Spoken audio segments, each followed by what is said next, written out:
శ్రీరాముని ఆశీస్సులతో ప్రజలంతా చల్లగా ఉండాలి. బీఆర్ఎస్ పెద్దపల్లి ఎంపీ అభ్యర్థి కొప్పుల ఈశ్వర్ రామగుండం మాజీ ఎమ్మెల్యే కోరుకంటి చంద్ర కోరుకున్నారు. శ్రీరామనవమి సందర్భంగా గోదావరిఖని శ్రీ కోదండ రామాలయంలో మాజీ మంత్రి బీఆర్ఎస్ పెద్దపల్లి ఎంపీ అభ్యర్థి కొప్పుల ఈశ్వర్ రామగుండం మాజీ ఎమ్మెల్యే కోరుకంటి చంద్ర బుధవారం సీతారాములను దర్శించుకొని ప్రత్యేక పూజలు చేశారు. ఈ సందర్భంగా వారు మాట్లాడుతూ దేశ ప్రజలంతా గొప్పగా జరుపుకుంటున్న పండుగ శ్రీరామనవమి అని అన్నారు. శ్రీరాముని ఆశీస్సులతో ప్రజలంతా సుఖ సంతోషాలతో అష్టైశ్వర్యాలతో వర్ధిల్లాలని కోరుకున్నారు. ఈరోజు అత్యంత పవిత్రమైన రోజు.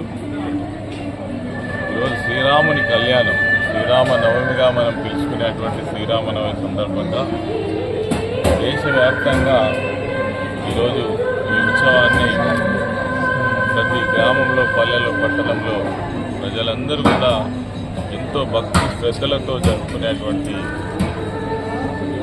రోజు శ్రీరామనవమి. ఆ శ్రీరామచంద్రుడి యొక్క ఆశీస్సులు ప్రజలందరిపైన ఉండాలని,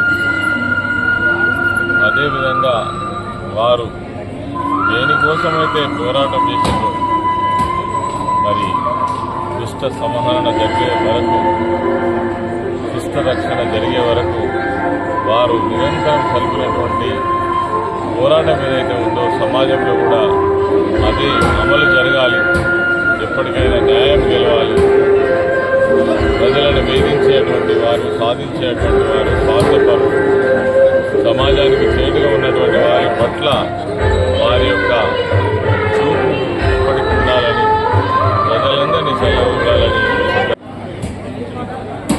భారతదేశంలో ఉన్నటువంటి ప్రజలందరూ కూడా ఒక పండుగ జరుపుకున్నటువంటి రోజు శ్రీరామనవమి సందర్భంగా రామగుండం నియోజకవర్గ ప్రజలందరికీ కూడా ఆ శ్రీరాముని ఆశీస్సులతోని ప్రతి ఒక్కరు కూడా సుఖ సంతోషాలతో, ఆరోగ్యాలతో, అష్టైశ్వర్యాలతో వర్ధిల్లాలని మనస్ఫూర్తిగా శ్రీరామచంద్రుడిని కోరుకుంటూ రామగుండం నియోజకవర్గ ప్రజలందరికీ కూడా శుభాకాంక్షలు తెలియజేస్తారు.